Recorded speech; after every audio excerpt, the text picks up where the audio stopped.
speaking of the first 48 hours, NoNat, do we have a street date for the release of this book? We do. It's I'm so excited for that date. I can't believe it's coming out on May 3rd. That's only 3rd. days away. I just want to make the editor's job a living hell.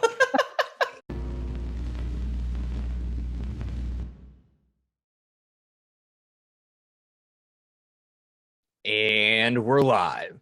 Hello, everyone. Welcome back to another Deadly Day interview. This is a very exciting, very fun interview. Stick around to the end of the video and you can see two brand new archetypes from Sinclair's Almanac. So stick around. I got two amazing people to come do this interview with me. So let's just introduce them and hit the ground running. First up, Eli has come back to do another interview with the channel. Everybody, my name is Eli. I am the editor of the Deadly D8 channel, and I'm excited to be here with NoNat, longtime collaborator of the channel. That's me. I'm NoNat, also the only other person here. No, it's been forever since I've done anything with Eli. We did a collab on both of our channels. Might have been over a year ago at this point. I think it was about a year. So I'm happy to be back on here with Eli, and of course I've been on with James a few weeks ago. Oh, also, yeah, I have was... the YouTube channel NoNat1s, if that wasn't clear. So just to kick us off, what is the Sinclair's library? So Sinclair's library is specifically two supplements for the Pathfinder 2e and D&D 5th edition system, Sinclair's Codex and Sinclair's Almanac. The Codex is designed for GMs. It's going to be filled with over 150 unique NPCs with backstories, stat blocks, plot hooks, full detailed imagery, whatever you call a picture. And these are designed to be a toolbox that the GM can play with, and any kind of NPC you're looking for, you should be able to open the codex, find it, plug it, and play it right in your game, right in your session. If you need a blacksmith, there will be a blacksmith in there. We've got everything from, like townsfolk, all the way to like bandit gangs and different more threatening organizations, all the way up to like level 10 to 15 heroes and villains. And to cap everything off, we've got our level 20 plus Nemesis section, which is full of these just world-threatening, campaign-ending final bosses that you can write an entire story around. So that's all you're going to get in the Codex for all of that. The Almanac is designed with players in mind, where you're going to get new classes, at least one new playable race/ancestry, depending on your game. You're going to get new archetypes, new magic items, new monsters, new animal companions. We are filling this book to the brim with player options. And like I said, it's for both Pathfinder and D&D 5th edition, so they are going to be separate books. So if you play D&D, you'll want the D&D 5e version, which will be a very different product. I think that's the gist of it. So when you were working to design this, what kind of elements did you find yourself most being drawn to that you really felt needed a little shining or a little NoNat flair? So our main goal with the entire library is to fill in niches and cracks within, we focused on the Pathfinder 2e system to start with, and we're looking to fill in the cracks that might not have any love or might just not be around yet. A big example that I know we plan to talk about here today is the teamwork feats, which have been written for the Almanac, which did exist in 1st edition, and we are hoping to not only bring them to 2nd edition, but also bring them in a bit of a better light than they were. 1st edition, they were kind of clunky, a little bit awkward, sometimes overpowered. Our big goal here is to maintain the power level of these games as well. You know, we don't want to just release a book full of better options. We want them to be on par, and I believe I am deviating from the original question. But overall, we're doing things that we think are cool. We're doing things that we think people are going to enjoy, and things that can really add a flair to your game. Cut this out. I'm out of focus. Oh, yeah. I was about to say, your camera got super blurry. A big part that we're really proud of, and you'll hear us spout it out again and again, is our cursed archetypes. There's something new, something that we've never seen done in a TTRPG like Pathfinder or D&D yet, where, take lycanthropy, being a werewolf as an example. We now have a whole archetype dedicated to advancing the curse, making you stronger and stronger, but also more and more like a werewolf. It's not black and white anymore. You're not just a werewolf or not a werewolf, you are succumbing more and more to the curse itself as it takes over your body, granting you strengths and stains, as we're calling them, which are the negative aspects of these curse. So yeah, we're not reinventing the wheel. We're adding more of what people love about the system and then adding our own spice and unique ideas where we can fit them in.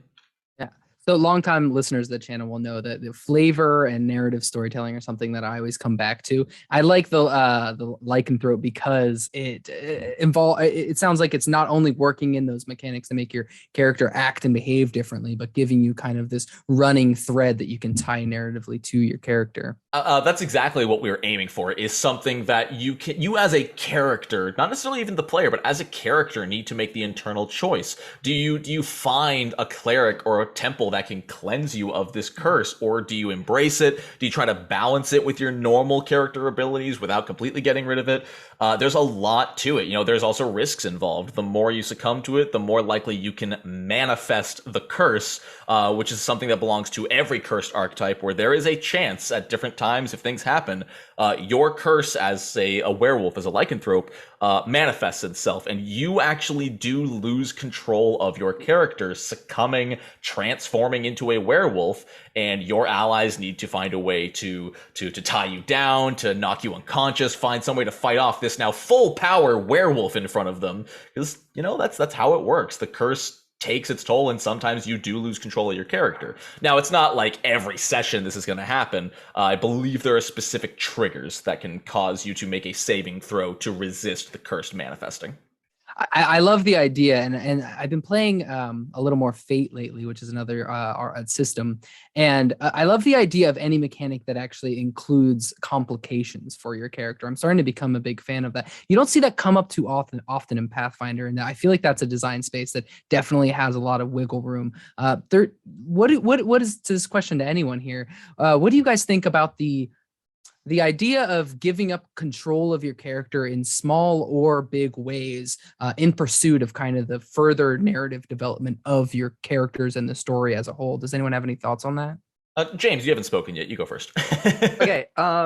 So as somebody I worked on the 5e side of this, and I developed the 5e mechanics for it, and then I've seen some of the other cursed archetypes. I really like the trade-off that we provide with the Sinclair's with the curse system, because yes, you're going to get stronger and more powerful abilities, but as these feats start to corrupt you, you're going to start getting these really big setbacks. And I know with the lycanthropy curse, you literally start becoming the werewolf itself. You physically take on manifestations of it. Your eyes change colors. People are hesitant to come talk to you. And there are role play setbacks that were included in the stains. And yeah, sure, you're going to get real powerful by level 20, but those drawbacks are equally just as strong. It was very much this, like I said, I didn't write this, but it felt very much like the Oracle, where the stronger your curse got, the worse that you took on as a penalty. But this was cranked up to 11. It was legit really fun. And I do think the Oracle's a good comparison, the Pathfinder 2E Oracle specifically. And to go off your original question, Eli, it's tough to do purposeful setbacks correctly. And I think, yeah, the Oracle did it well, where as you progress your curse, you do suffer more and more penalties to one thing, but you gain bonuses to another. When it comes to losing control of your character, I think there's a fine line. With manifesting the curse, it's a very specific thing that we don't want it to happen every session. It shouldn't be happening every session, because at the end of the day, it's still your character. And if there's ever a feature or mechanic that causes you to lose control multiple times a session, or even once a session sounds like too much, it's not your character during that time. And even worse than that, it's not like you have a second character to play. So we don't want people to just not be able to play the game, if that makes sense. Yeah, absolutely.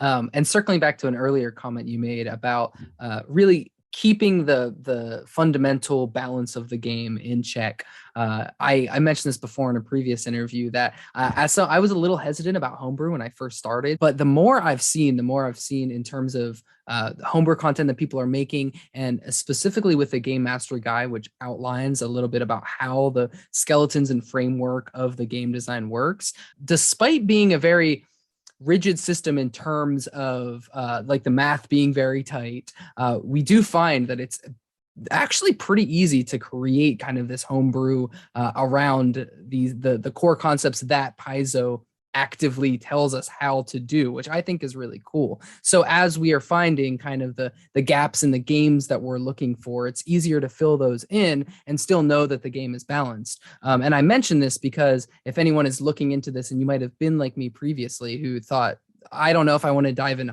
homebrew. I'm putting a lot of trust in people to actually get things right. Surprisingly, more often than not, I found that people do get things right. And it's actually pretty easy to keep your balance within your game as long as you stick to the parameters and the framework that is specifically outlined by Paizo. And even going farther than that, part of that is just due, like, even before the framework, before the guidelines, before anything, a lot of this easy homebrew is thanks to the bonus system of Pathfinder 2E specifically.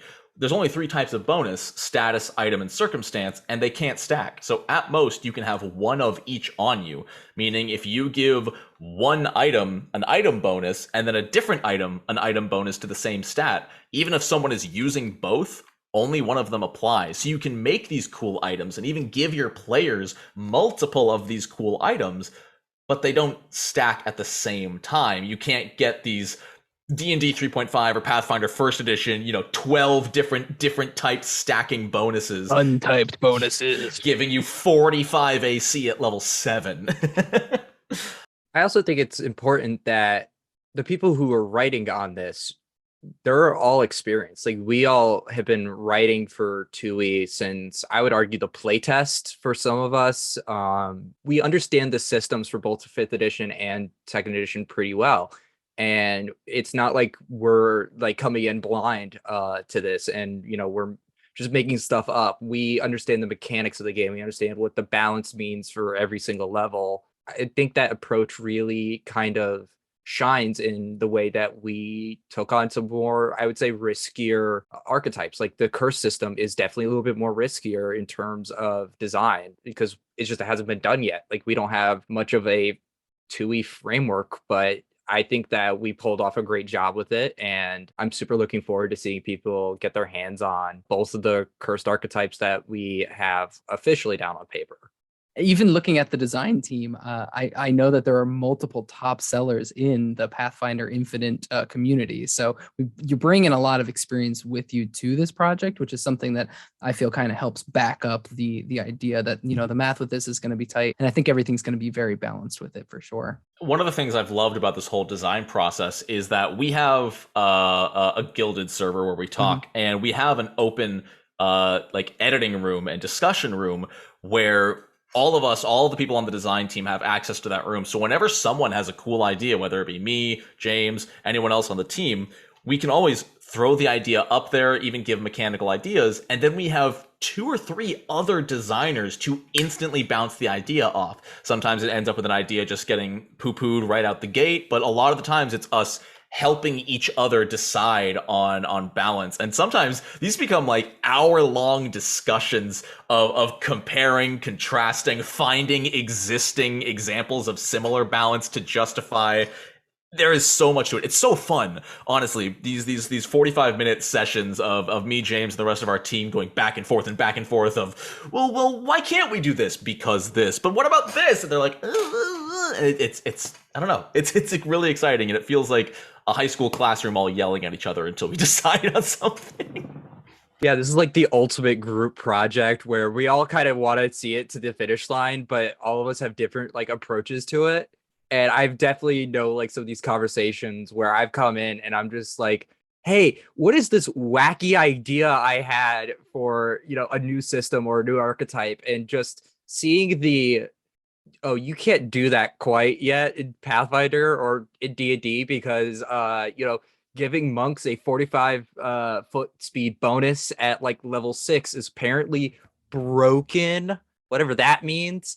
It's genuinely really fun to like work on just seeing the design because like I said, I'm primarily on the 5e side of all this, but I still get to, yell at NoNat's ideas if, I don't like them, or if I do like them, I can support them.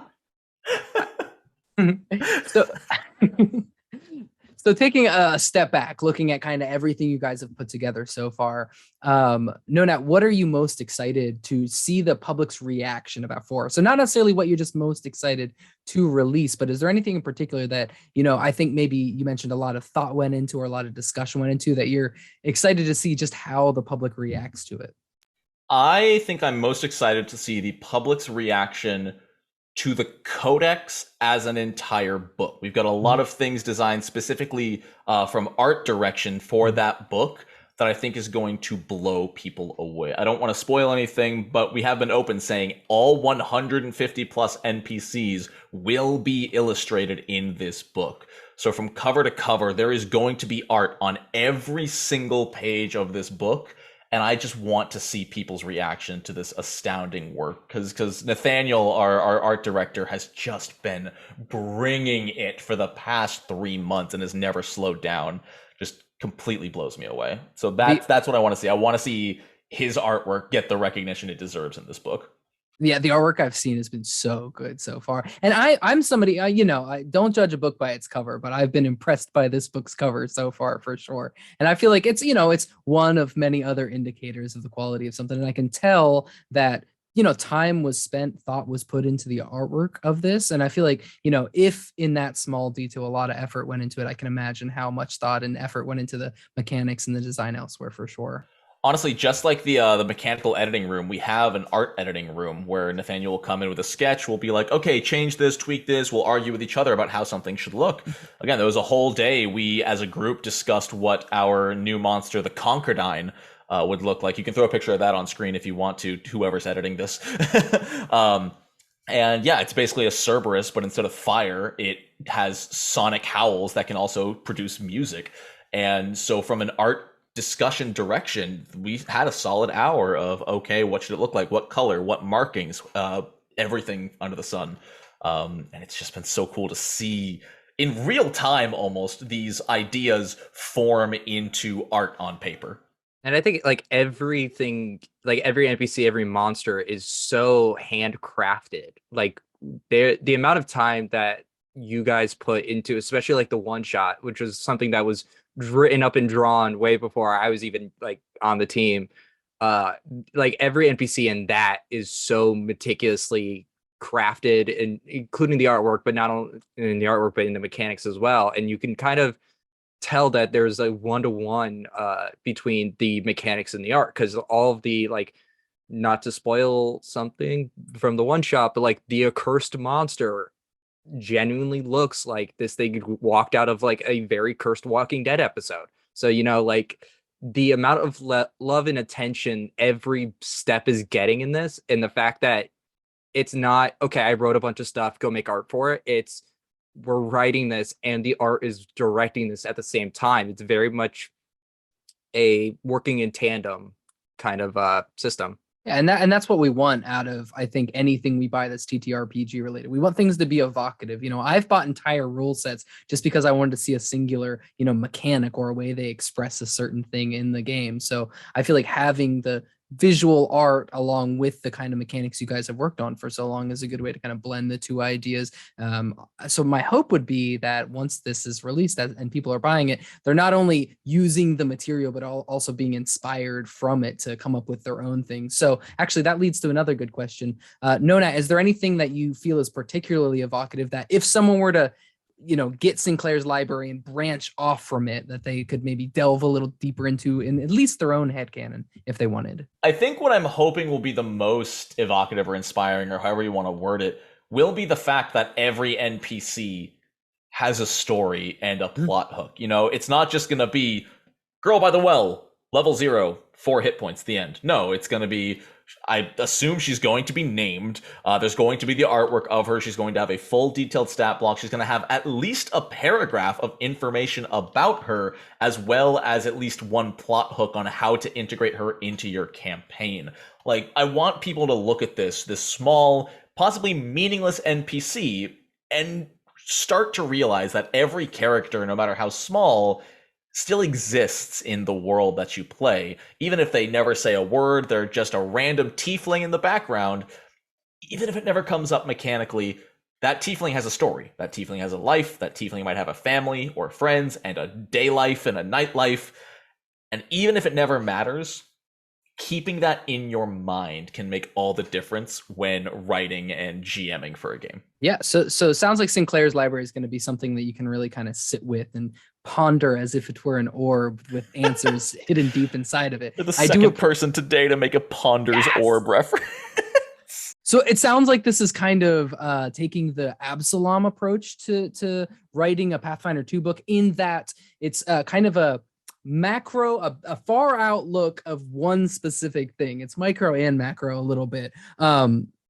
So the in the new Absalom book, at least from my understanding of it, it sounds like there's a very, very fleshed out city with which you can kind of delve into and nitpick and take parts of to kind of inspire your own games and have a deep understanding of what, you know, a single city within the Galarian universe looks like. It sounds like Sinclair's is kind of similar to that approach, in that you could sit with this book, read it over, and find, you know, just the parts that you want to pick for your own, and give some voice to, you know, NPCs and whatnot that might otherwise just be nameless. And I think that's always a fruitful thing to do. If only just to give yourself inspiration for how you might narratively involve these NPCs in our stories to kind of add some complexity. Because, you know, we've played a million games, I'm sure all of us have, where you're running through everyone's some nameless NPC whose house we're ransacking or who we're murder hoboing without even asking any questions. But as soon as you attach the name to something and you give it some kind of backstory, now it has meaning. Now it has a narrative function in our games. And I think the more of that we have, the better as a whole. So that's something I'm excited about for sure. And that's our exact plan with the Codex, is when you give a GM a toolbox, it's cool to give a GM mechanics, but to give them concrete flavor that they don't even necessarily need to come up with themselves, almost giving them a launching off point, that's what we're trying our best to do, to make it all plug and play, to be able to look at this character for 30 seconds, read their paragraph, and be like, okay, I see how they fit in my world. So taking 1 second break from Sinclair's library, NoNat, we have known each other for a long time. I've seen you kind of come up, rise through the ranks to power in the Pathfinder 2e community. Seeing you kind of take on, you know, YouTube as a full-time job was such an interesting thing, because back then you were going for it. Like there was no one had quite gone for it yet to see if this was a viable thing. Pathfinder 2 had pretty recently launched, and I think you found a lot of success within that. So turning the page a little bit to just kind of the Pathfinder 2e community as a whole, have there been any, just for ledger and, you know, library keeping sake, has there been any major moments that you feel like have gone underappreciated, or any big movements that have stuck with you throughout your time here? Big moments are tough. There are some big moments, again, around my channel that I know, and unfortunately I have not been as connected to the greater 2E community at large, strictly due to being overwhelmed by the community around my channel. And it's not like I don't want to, you know, I at least once a day I say, I should go check out the Pathfinder subreddit. And then, much like my dishes, I never do it. And I've seen these awesome people popping their heads up. Like, the most recent one I can think of is Rules Lawyer, who's really starting to make a name for himself, which is super cool. Yeah, and that's what I'm loving. I don't think there's a single massive moment for me that screams about the Pathfinder 2e community, but rather it is the entire life cycle of the community itself thus far that makes me so damn proud of sure, there's toxicity and trolls in any community, but Pathfinders is very small in the grand scheme of things. And the community, the brotherhood, just the acceptance of each other in this community has been mind-blowing to me. The amount I see people collab and do interviews with each other on different channels, y'all being a great example, I just love to see it. You know, I feel like we live in a day, especially on YouTube, where it's every man for himself because you have to spend so much time focusing on yourself. So to see people go out of their way to interact with each other, to talk with each other, to even play sessions with each other, it's just inspiring to me, and it does help me keep going. So even if I don't interact or I'm not very loud in things like the subreddit or whatever, I see you, I respect you, and thank you for helping make the community what it is. You know, I think it says a lot that of late, one of the most frequent criticisms I hear about the Pathfinder 2e community is, dang, they will not shut up about how much they love that game. I'm like, you know, of all the problems you could have in a community, people really enjoying the game and wanting to get the word out, I think says a lot. But yeah, like I said, yeah, I mean, we've kind of been around since the start. You even longer than me, particularly, but it's been great to see kind of all these names coming and going recently, and just the growth that's happened lately. It's been awesome, and I'm glad to see people riding that wave. All right, so I think it's time that we reveal those two archetypes we were alluding to earlier in the video forever ago. Which one do you want to take a look at first, James? Why don't we pull it up on screen? I think we should talk about the curse breaker archetype, because we have talked a lot about the cursed system as is, and this is very much going against the grain in that respects. Oh, I'm looking at it now. Whoa, that's pretty cool. Wow, that artwork. You weren't lying, NoNat. That's pretty awesome. Holy cow. Who did you say did this artwork again? He is Nathaniel Himawan, also at 96 on Twitter. He is just absolutely incredibly talented. And yeah, like James was saying, the Curse Breaker is pretty much the antithesis of the cursed archetypes. Taking the dedication will actually give you a unique activity similar to the Investigators Pursue a Lead, albeit only for tracking down curses and cursed creatures and cursed items. You're going to get feats as you progress this archetype that not only help you remove curses from items, perform rituals to alleviate curses from creatures, but there's also combat-focused feats as well to give you something like a permanent +1 status bonus when fighting a creature with the cursed trait. So if you are fighting a werewolf or something suffering from the corruption cursed archetype, you will get to activate that bonus whenever you fight them.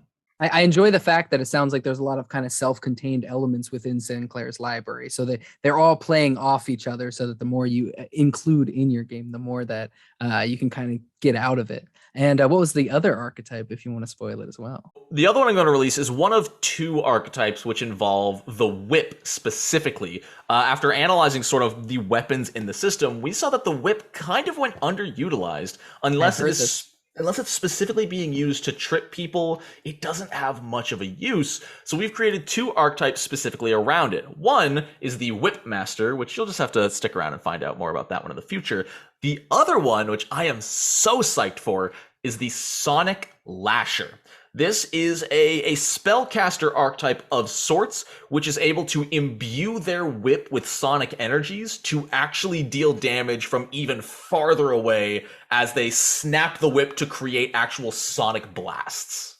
Ooh, it sounds like it would be a good kite build you could build around that. So just the dedication of the Sonic Lasher is a level 8 feat. So you're not going to get this at a low level, but just the dedication gives you the Sonic Crack focus spell, which allows you to use your whip from 40 feet away, making the attack and converting all of the physical damage into sonic damage. On top of that, it's a focus spell. It auto heightens, so every 2 character levels, the range extends by 10 feet, meaning at level 20, you can attack with a whip from 100 feet away.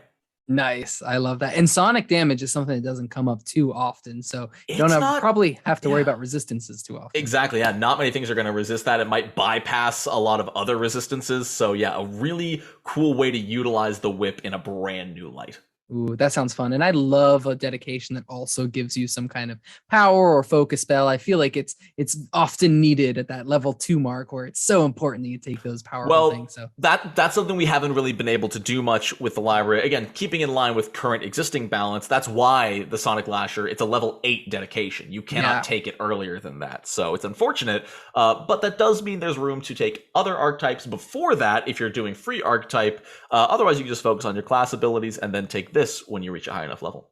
Nice. I like that. You know, a special place in my heart for archetypes like Dandy, where you can actually take those skill feats at your odd numbered levels and quickly make your way through them in order to get yourself to that a level 8 gap where you can take your Sonic Lashers or your Eldritch Archers. I love archetypes like that. All right. Well, NoNats, it was excellent having you on the Thanks stream for having tonight. me. It was yeah, an absolute blast. Nice seeing you again. Of For course, sure. of course. Let's not wait 8 months next time. Hey, time has not existed since COVID, so 8 months is nothing anymore. We got this. You're right. And I'm sad now. Look at how far we've come in this time hole we all fell into. All right. Well, with that, everyone, please go check out Sinclair's library. I don't throw my name behind projects too often unless I really do support them. From what I've seen here, I've been very impressed. The artwork is fantastic. The information is evocative, and the design team behind it has some really great experience under the belt. I highly recommend everyone check this out. Again, so great having you on here, NoNat. Have a fantastic rest of your day. Thank you, everyone, for watching. James, any sign-offs? Check out it. I'm so excited. I am so excited for this. I want to leak everything. No leaks. Otherwise, we plug up leaks. Right. End the video right now.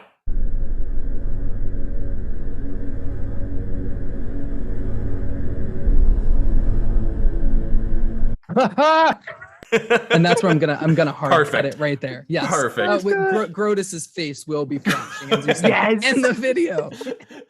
The other one that we haven't really leaked anywhere else before is the Cage Fighter archetype. This is an archetype that cut here because I actually haven't read it in a long time. So 1 second. He fights cages. He fisticuffs every cage he comes. If it's a fence, it's never met a fence, cage. it punches. No one's safe in this octagon. More specifically, the octagon itself. Oh shit, James, have we not even written it yet? I don't think we wrote it. maybe